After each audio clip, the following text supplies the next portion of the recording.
नीचे करो शब्दों में और फिर बात हो गया है, क्या कहेंगे? लगातार विरोध किया जा रहा है। देखिए, ये विपक्ष थोड़ा नीचे करो। ठीक है।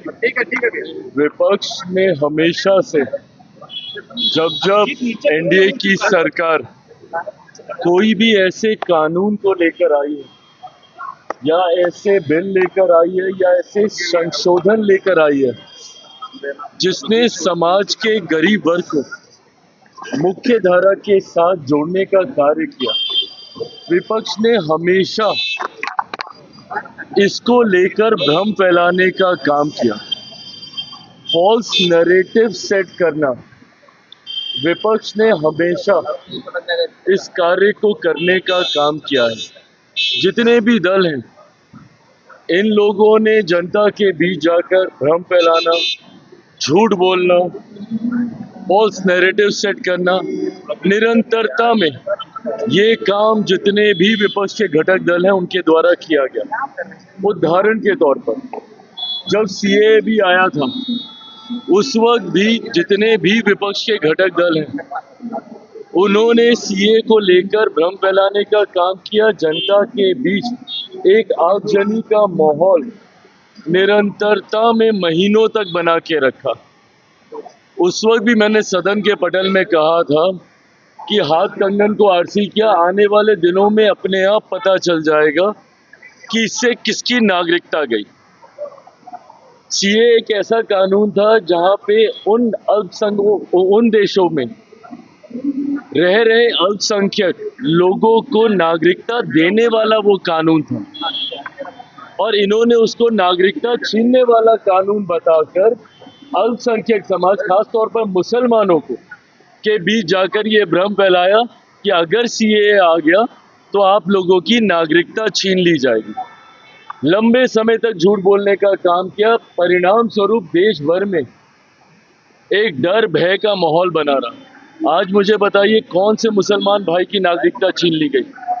ये उन देशों में रह रहे अल्पसंख्यक समुदाय के लोगों को नागरिकता देने का कानून था जहां पे बहुसंख्यक मुसलमान थे, बट इन्होंने लोगों के बीच में, भारत में रह रहे मुसलमानों के बीच में भ्रम फैलाने का काम किया, ये कहकर कि इसमें मुसलमानों को नागरिकता नहीं दे रहे, इसलिए आप लोगों की नागरिकता छीन ली जाएगी।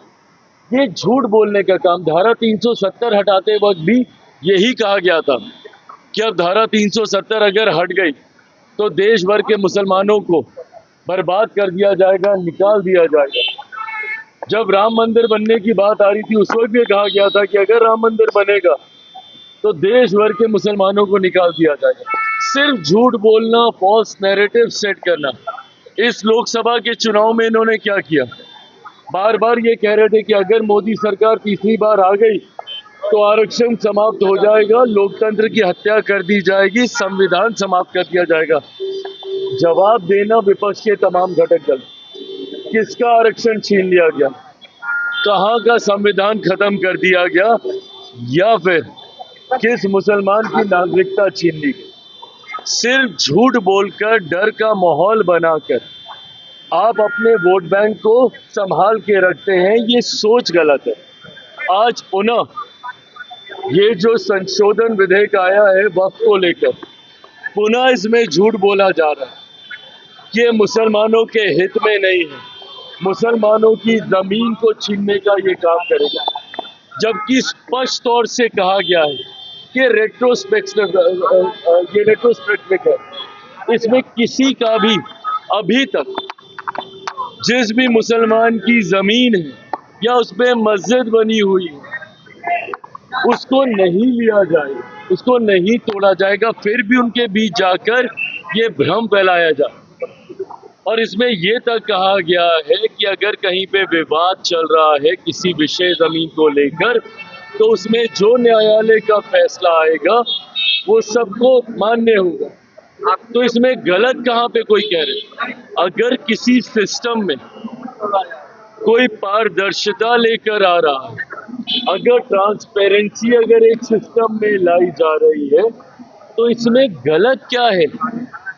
अगर आप गरीब मुसलमानों को उनका हक देने का काम कर रहे हैं तो इसमें गलत क्या है?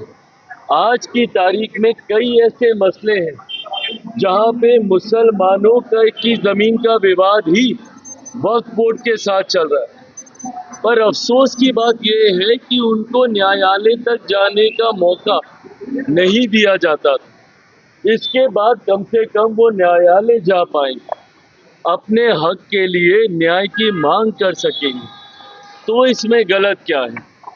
मैं मानता हूं कि आज विपक्ष जो इसको लेकर एक भ्रम का माहौल खड़ा करने का प्रयास कर रहा है, महीने, 2 महीने, 3 महीने, 4 महीने में अपने आप मुसलमान भाइयों को ये पता चल जाएगा कि इससे क्या सही में उनका कोई नुकसान हो रहा है या उनका भला हो रहा है। हमेशा की तरह जिस तरीके से विपक्ष उनको डराता रहा और पिछले 10 सालों में मोदी सरकार, केंद्र की हमारी एनडीए की सरकार के द्वारा लिए गए कानूनों को लेकर उनको डराने का काम करता रहा, पर इन 10-11 सालों में जनता और खास तौर पे अल्पसंख्यक समाज इस बात को समझ चुका कि ऐसा कुछ नहीं हुआ। इन 10 सालों में, 11 सालों में आज ये तीसरा कार्यकाल हमारी केंद्र की सरकार का चल रहा है। बताइए ना, इस 3 कार्यकालों में या पिछले 10-11 सालों में क्या ऐसा अहित हो गया मुसलमानों को? बल्कि जितनी गरीब कल्याण की योजनाएं हैं वो बिना किसी भेदभाव के समाज के, हमेशा की तरह जिस तरीके से विपक्ष उनको डराता रहा और पिछले 10 सालों में मोदी सरकार, केंद्र की हमारी एनडीए की सरकार के द्वारा लिए गए कानूनों को लेकर उनको डराने का काम करता रहा, पर इन 10-11 सालों में जनता और खास तौर पे अल्पसंख्यक समाज इस बात को समझ चुका कि ऐसा कुछ नहीं हुआ। इन 10 सालों में, 11 सालों में आज ये तीसरा कार्यकाल हमारी केंद्र की सरकार का चल रहा है। बताइए ना, इस 3 कार्यकालों में या पिछले 10-11 सालों में क्या ऐसा अहित हो गया मुसलमानों को? बल्कि जितनी गरीब कल्याण की योजनाएं हैं वो बिना किसी भेदभाव के समाज के हर वर्ग तक पहुंचाने का एक ईमानदार कार्य प्रयास हमारी सरकार ने किया। हमारी सरकार की सोच ही सबका साथ, सबका विकास, सबका विश्वास और सबका प्रयास की रही है। और जो लोग चिराग पासवान या लोक जनशक्ति पार्टी रामविलास के ऊपर सवाल उठाते हैं, मैं उनको भी कहना चाहूँगा कि आपकी नाराज़गी मेरी सराखों पर कोई दिक्कत नहीं। आपकी नाराज़गी तो मेरे उस पिता से भी रही थी जब उन्होंने 2014 में एनडीए का साथ देने का काम किया। उस वक्त भी आप उनसे नाराज़ हुए थे, बिना इस बात को याद किए कि कैसे 2005 में उन्होंने अपनी पार्टी को समाप्त कर दिया, बिहार में मुस्लिम मुख्यमंत्री बने इस बात की दावेदारी पेश करते हुए। तो आपकी नाराज़गी मेरी सर आंखों पर, और मैं मुसलमान समाज के हर एक व्यक्ति से मैं कहना चाहूँ कि आपकी नाराज़गी मेरे सर आंखों पर हकीकत है कि मेरे नेता ने भी हमेशा समर्पण भाव से सामाजिक न्याय की लड़ाई लड़ने का काम किया था। मेरी रगों में भी उन्हीं का खून है, उन्हीं के संस्कार हैं। मैं भी उनकी उस सोच को उतनी ही ईमानदारी से आगे लेकर चलने का काम करूं।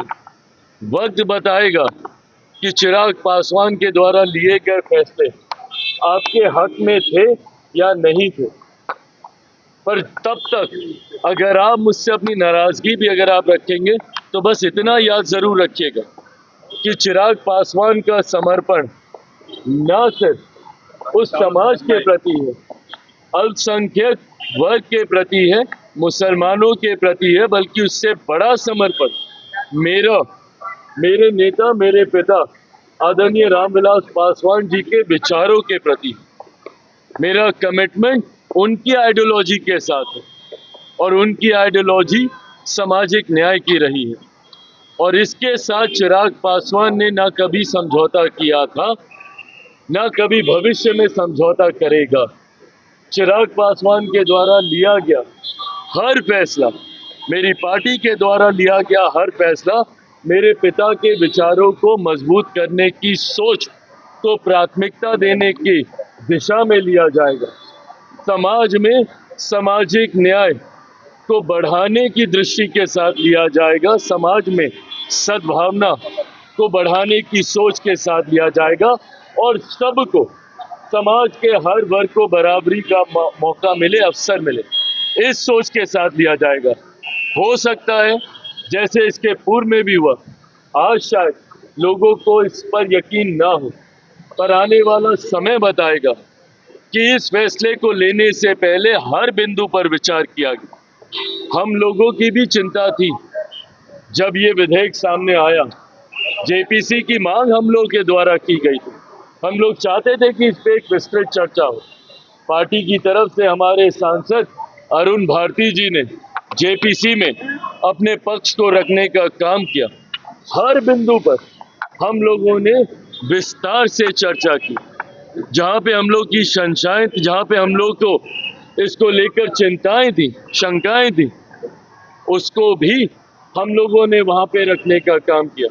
कई ऐसे सुझाव पार्टी के द्वारा दिए गए जिसको समिति ने स्वीकारने का काम किया और इन तमाम बदलावों के बाद, इन तमाम सुझावों के बाद जिस नए स्वरूप में ये संशोधन विधेयक भारत की संसद में आया, इसके हर बिंदु पर अध्ययन करने के बाद ही लोक जनशक्ति पार्टी रामविलास ने इसका समर्थन करने का फैसला लिया है। मैं मानता हूं कि आने वाले समय में गरीब मुसलमानों के हित में ये विधेयक रहेगा और समय इसको साबित भी करेगा।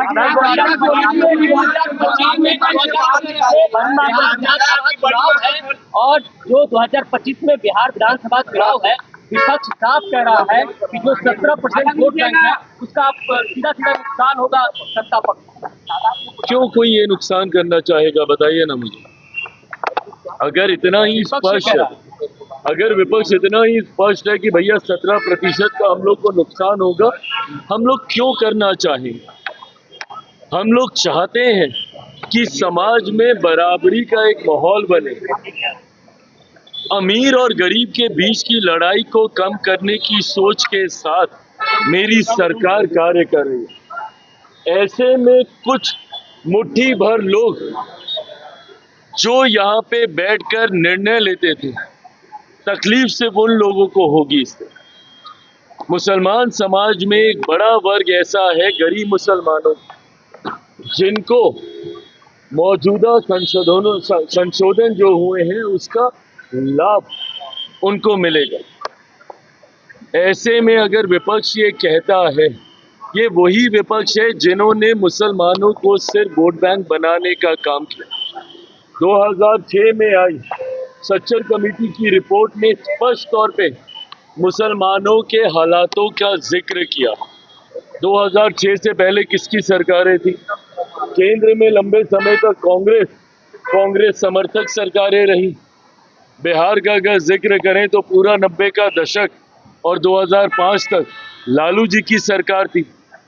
और तो और लालू जी का